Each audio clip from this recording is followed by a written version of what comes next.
Welcome to another 5-minute tech tip. This is Dave Casuto with SF Tech Training.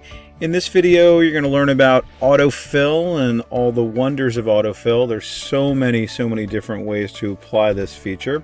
And I'm just going to show you a pretty good sample, but of course I encourage you to experiment with some other different applications of this. And you'll see as you get more advanced with Excel, you will see that there's a lot of usage for it.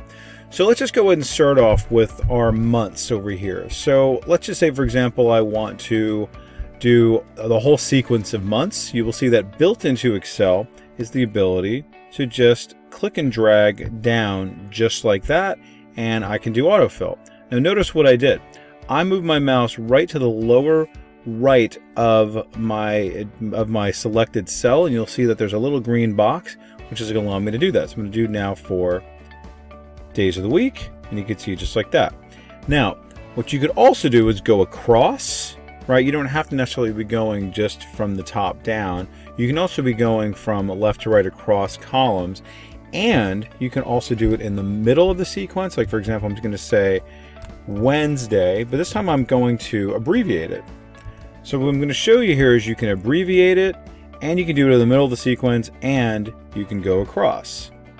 So just like that, I've got these. So it knows exactly what I'm trying to do. This time I'm going to go ahead and do MAR and grab my little autofill handle here. And just like that. So pretty slick. Save you a lot of time. Let me go ahead and get rid of that. And this next one is going to be this hybrid alphanumeric combination, right? You can see here I have like first period. So it understands that there's a numbering in there, but there's also word. But it gets it. Excel understands that I might want to say second period, third period, fifth period, etc.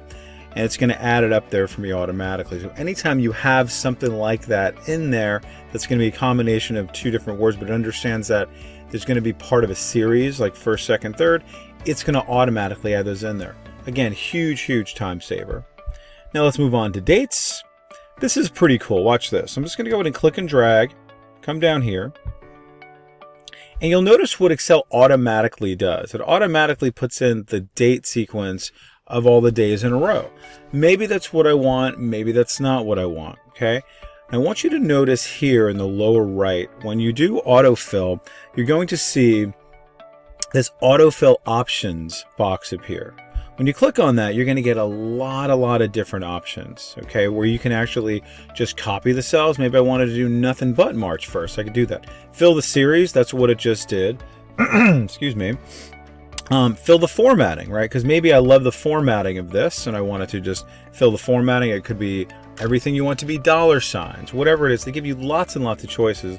But when you're working with dates, you're going to see that there's a number of different date options they give you. So let's say, for example, I only wanted the first of every month. I choose fill months, and look at that. Just huge time saver. Okay, so keep that in mind. Just see what all you can do there. All right, for quarters, it understands that there are 4 quarters, because guess what? After I keep going, it's going to start over and over again. Okay, so pretty slick. All right, here is a series. This I'm going to show you a nice little shortcut. If I double click on this, it knows to go from beginning all the way to the end of that, okay, of everything that I have within this table. So I just double clicked on it. That's your kind of tip for that, okay? But what I want you to notice here also is that I can make this go from 60 to 71. This is also really good for like numbered lists. If I just have like 1, 2, 3, 4, if I just typed out 1 and if I copied it, it would just, if I did autofill on this, it would actually copy it and it would go 1, 1, 1. But I might want to change that to say, hey, listen, fill the series. All right. Now this is going to be every 5 years. So I'll highlight both of these. Then I'm going to go and double click on this again, and you can see exactly what it does. Pretty cool. Here's another one. I have a combo. I want to keep this B, but I also want to have a sequence. So pretty slick. All right. So just understand, kind of give it the faith that it deserves. All right. We're going to go a little over 5 minutes in this one. I think it definitely deserves that because I want you to see how we can do custom lists. And this is really cool. Sometimes you're going to find that you have lists that you want to be able to do, like could be like a list of your employees, could be your custom list of products. Okay, it could be, you know, customer names, whatever it is, you want to have your own custom list. So how do I do that? All right, this is going to be a little different for the Mac versus the PC. If you're on the PC, you just go over here to File, come down here to Options, and we're going to go to Advanced and scroll as far down as you can possibly go. And we're going to go to Edit Custom Lists. And then notice I have a whole bunch of these already. This is in here already. I'm going to go ahead and get rid of it. Get rid of these because I'm going to go ahead and do this in just a second. This is leftover from a previous lesson. And I want to add in these into my custom list so I can use these over and over again, just like I do all the months and the days. So how do I do that? Very simply, click on this little arrow here, highlight what I want to add into my list, come back to it, say import, and it's in there. Fantastic. And now let's say I want to do a separate one. So let's just say I want to put in some Bay Area cities. San Francisco, Oakland, San Mateo, and Berkeley. Okay, I do that, and bam, I've just done that manually. Sometimes your list is not going to be here, so you just go ahead and put it in here manually. Click OK. I'm now going to go over here and click OK again. So I'm going to come over here and type out San Francisco. You will see now, comes in just like that. And likewise, if I did Atlanta and all the rest, it would come in just the same. And again, it's kind of hidden. Got to go to File, Options, and then go to Edit, Custom List. If you're on a Mac, just go click on the Excel menu in the upper left, and then just choose Custom List. All right, and the last thing I'm going to show you here is about formulas. Okay, and again, I know we're going a little bit longer, but I think it's absolutely worth it. So with formulas, you can very, very easily do, let's just say, for example, I wanted to add all of these up.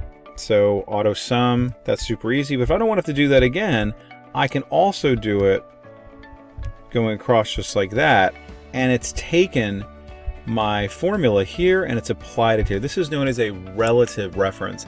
In one of my next lessons, I'm going to be showing you how you can do relative references across the board, but also absolute references. That's going to be really important for you to be working with and understanding the difference between relative references and absolute references.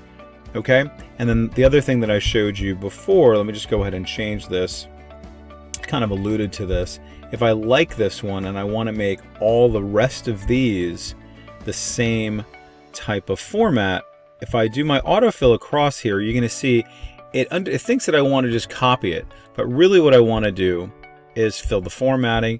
So notice it preserves all of the content, but then it applies all of the formatting. Okay, hopefully this was helpful for you. Please check me out on my LinkedIn page and send any comments or requests through YouTube. And you can also find me at sftechtraining.com. You can email me that way as well. Again, I'm Dave Casuto with 5 Minute Tech Tips.